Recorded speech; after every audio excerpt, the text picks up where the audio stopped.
What life advice for success would you give an 18-year-old in the world? And they specifically are asking, would you recommend them going to the university?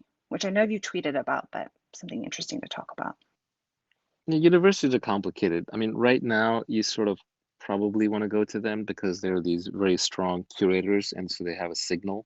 They give you a badge that unfortunately is still very useful in large parts of society. But I joke that university degrees are the new taxi medallions in that they're artificially scarce and they're required for certain things, but they're going to be obsoleted relatively soon, or already are in many disciplines.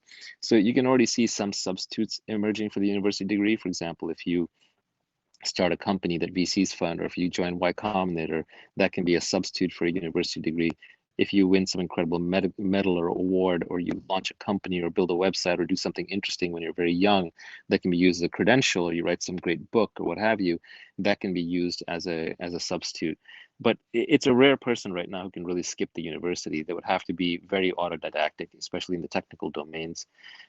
So I don't think it's kind of doable for everyone. It is a unique small set, like the so-called Teal Fellows, for example, or people who are chosen for that, and there just can't be that many of them yet. That said, I think it'll get easier because the credentialing will become less important out of a university. The other thing is, I think there's a whole class of university degrees that are pretty worthless. If you're not getting a STEM degree or a degree that can help you build or fix things, then you don't need a degree for it. You can just read books on it. I mean, that's, you can teach yourself. So really, the classical university degree where you're investing 4 years of your life, and boy, isn't it a coincidence, it takes 4 years to learn anything, regardless of whether it's English lit or physics. I would argue that if you can learn it on your own, then you don't need a university degree for it. To the extent you need it for signaling, there's a fun little hack, which is, at least in Silicon Valley, or the greater tech ecosystem, it's almost better to get accepted to Stanford and then drop out than to actually finish the degree. First, you're in a very illustrious cohort of people who then went on to be very successful, or at least that's the perception, which is good enough for signaling purposes. And secondly, you just save yourself a lot of time. You've shown you've passed the filter, but then you recover the next 3 years. Now, I think a lot of the Stanford students who are ambitious also get around this by starting companies while they're at Stanford. But they used something like Stanford, you could say, a 1/3 curation slash signaling, which is done the moment you get in, and then 1/3 sort of alumni network and networking into with other smart people that you may want to start a company or do something with, and then maybe there's a third of it that's actually the education. So moving I would I to, would I would I would say, if you're, sorry to interrupt. I no, would go say if you're ahead. the kind of person that needs to question whether or not you should go to university, at least today in 2021, yes, then go to the university. On the other hand, there are a small set of people who can't stand the idea of wasting 3 or 4 years of their life in a university when they could be doing something, and those people should not go to universities. But you will know. It is one of those things where if you are going to err on the side of going to a university. Now, I would say go to the best university you possibly can, because the signal slash curation function is the most important.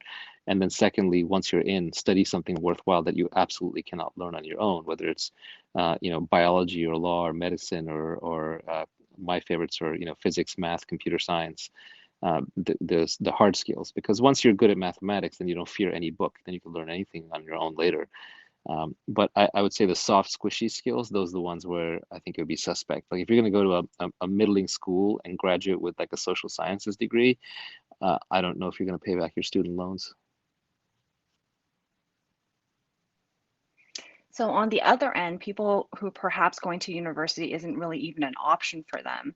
There's a question about if with leverage that we're seeing with like technology, and you've talked extensively about self learning for coding and other ways to essentially create financial freedom on the internet. There's a few questions asking if you believe or if you think that the trend towards moving to English speaking countries are important, and your thoughts on that. That question was asked a few times in a few different ways.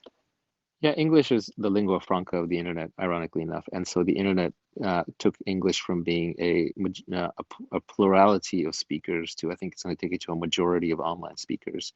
And because a lot of technical stuff is written in English, various websites work best in English, apps work best in English. If you want to be a first-class citizen on the internet, it really helps to be fluent with English. The reason I'm up here and not in the audience like the rest of you is because I happen to be more articulate than the average person with English, because I read a lot of books when I was a kid. And so I just happen to be good at expressing myself in the English language, and that's a big deal. That eloquence turns someone into a speaker as opposed to a listener. So there's huge value in being a good native English speaker. So I think places like India are advantaged by the trend towards remote work and Zoom and Clubhouse and so on, because it gives more of them an opportunity to compete on a relatively level playing field. One of the things that people are going to learn with remote work is not really about letting the Facebook engineer work from Ohio instead of from Silicon Valley. I mean, that may be true in the short term, but in the long term, it's really about, Amit from India being able to work for Facebook in Silicon Valley, but while he's in, some rural town in India. So, that's going to disrupt and change lives and global supply chains. Some people will be better off, some will be worse off, but that's true globalization happening. So, yeah, English is a superpower. If I had to pick subjects for my kids to learn, I'd really, really drill down on logic, math, computer science, and English. And then I think everything else they can follow their natural intellectual curiosity. So if they want to learn music, they can learn music, but you don't like force them to go learn the violin just because you have some idea that every kid should be a musician. The rest of it they can follow their natural aptitude, but English is foundational. It's the classic reading, writing, arithmetic, right? The classic stuff. To that I would add code and science, which are like slight variations on those, science being, call it language of, applied mathematics into nature, uh, and computers being applied mathematics into machines. But I think those are very foundational skills. Everything else you can kind of learn on your own. So another question kind of along the lines of thinking about children, there's some parents on Twitter who wanted to ask, what are your thoughts or general perhaps advice for them on how they can pick for themselves if they want to homeschool their kids, if they should take their kids to private school, and regardless, like what type of social skills do you think they should be focused on helping their kids develop? And also, you actually already answered it, but they wanted to know what you would like to educate your kids on. So I think that the missing aspect here is social development with like homeschool or private school. Yeah, I reject this whole social development thing. I know it's gotten very popular, but I think humans are social machines, and these days we're over socialized, not under socialized. We have Instagram, Snapchat, TikTok, Clubhouse, Twitter, Facebook. We have unlimited ways to socialize virtually. Lots of kids I see are socializing in real life, if they're not socializing virtually.